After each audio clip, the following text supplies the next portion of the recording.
మా జనసేన పార్టీ అధ్యక్షుల వారు ఇక్కడ కాకినాడ జిల్లాలో పర్యటించడం, ప్రజల నుంచి కానీ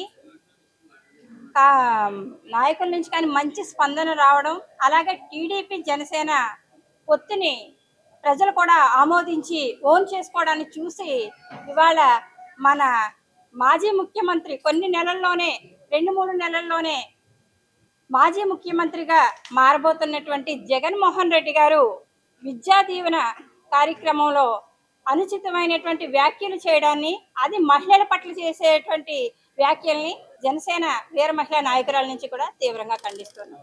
ఎందుకంటే జగన్మోహన్ రెడ్డి గారి కుటుంబ చరిత్ర ఏంటి మీడియా మిత్రులందరికీ తెలియందండి. ఆయన కుటుంబ చరిత్ర ఏంటి, మంగమ్మ గారు మనవడు అని కొడితే ఎలాంటి హిస్టరీ జగన్మోహన్ రెడ్డి గారిది వస్తుందో మనం చూడొచ్చు.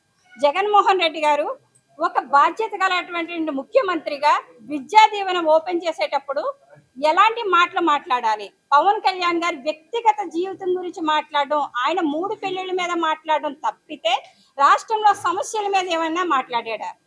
మహిళల గురించి, మహిళల మీద జరుగుతున్నటువంటి దాడుల గురించి కూడా మీడియా మిత్రులు చూడొచ్చు. దక్షిణ భారతదేశంలోనే నెంబర్ 1 స్థానంలో మహిళల మీద జరుగుతున్నటువంటి దాడులు నెంబర్ 1 స్థానంలో మన ఆంధ్రప్రదేశ్ ఉంది. దేశంలోనే 6వ స్థానంలో ఆంధ్రప్రదేశ్ ఉంది. ఆంధ్రప్రదేశ్ నుంచి ఆడపిల్లలు ఎందుకు అదృశ్యం అవుతున్నారు, దానికి వాలంటీర్ వ్యవస్థకు ముడిపడి ఉందని పవన్ కళ్యాణ్ గారు కూడా మాట్లాడడం జరిగింది.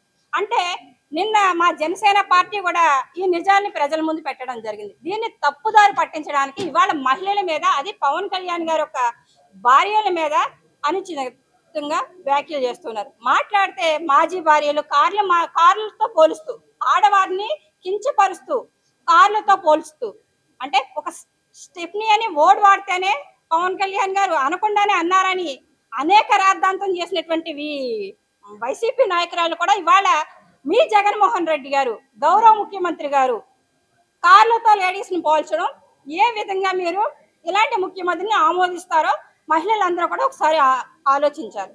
పవన్ కళ్యాణ్ గారు 3 భార్యల గురించి, ఆయన మ్యారేజ్ చేసుకుంటే ఆయన వ్యక్తిగత జీవితం దెబ్బతిందేమో తప్ప ప్రజలకు వచ్చినటువంటి నష్టం ఏమీ లేదు. ఈ రోజు ఆడపిల్లల మీద ఇన్ని దాడులు జరిగి ఇంతమంది ఆడపిల్లలు అదృశ్యం అవుతుంటే రాష్ట్రానికి నష్టం. మీ ఇంట్లో చెప్పారు, మీ ఇంట్లో నాకు 2 ఆడబిడ్డలు ఉన్నారు అని జగన్మోహన్ రెడ్డి గారు చెప్పడం జరిగింది. ఇవాళ నాకు 2 ఆడబిడ్డలు ఉన్నారు, మీ ఆడబిడ్డలు సేఫ్టీగా మీరు విదేశాల్లో చదివించుకొని ఉండొచ్చు, కానీ ఇవాళ ప్రతి ఇంటి నుంచి ఆడబిడ్డ బయటకు వెళ్తున్నప్పుడు ఆడబిడ్డలకి మీరు ముఖ్యమంత్రిగా ఉండి ఏమి రక్షణ కల్పించారు అన్నది ప్రజలందరికీ మీరు చెప్పాలి.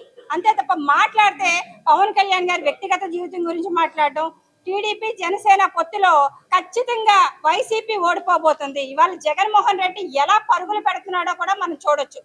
ఎక్కడికక్కడ క్యాండిడేట్లు మార్చుకునే దగ్గర నుంచి, రాజకీయ వ్యూహాలు మార్చుకునే దగ్గర నుంచి, ఎన్ని వ్యూహాలు మార్చుకున్నా సరే కానీ ఖచ్చితంగా వైసీపీ అనేది మాత్రం పతనానికి నాంది. ఖచ్చితంగా వైసీపీ గవర్నమెంట్ అనేది కుప్పకూలిపోబోతుంది. జనసేన టీడీపీ ప్రభుత్వం అయితే మాత్రం అధికారంలోకి రాబోతుంది. పవన్ కళ్యాణ్ గారు రేపు పొద్దుట ఖచ్చితంగా ముఖ్యమంత్రి స్థాయిలోనే శాసించేటువంటి అవకాశాలు ఖచ్చితంగా ఉన్నాయి. కాబట్టి గౌరవ ముఖ్యమంత్రి గారు చాలా గౌరవప్రదంగా మాట్లాడితే చాలా బాగుంటుందని మీ మహిళల నుంచి కూడా తెలియజేస్తున్నాం.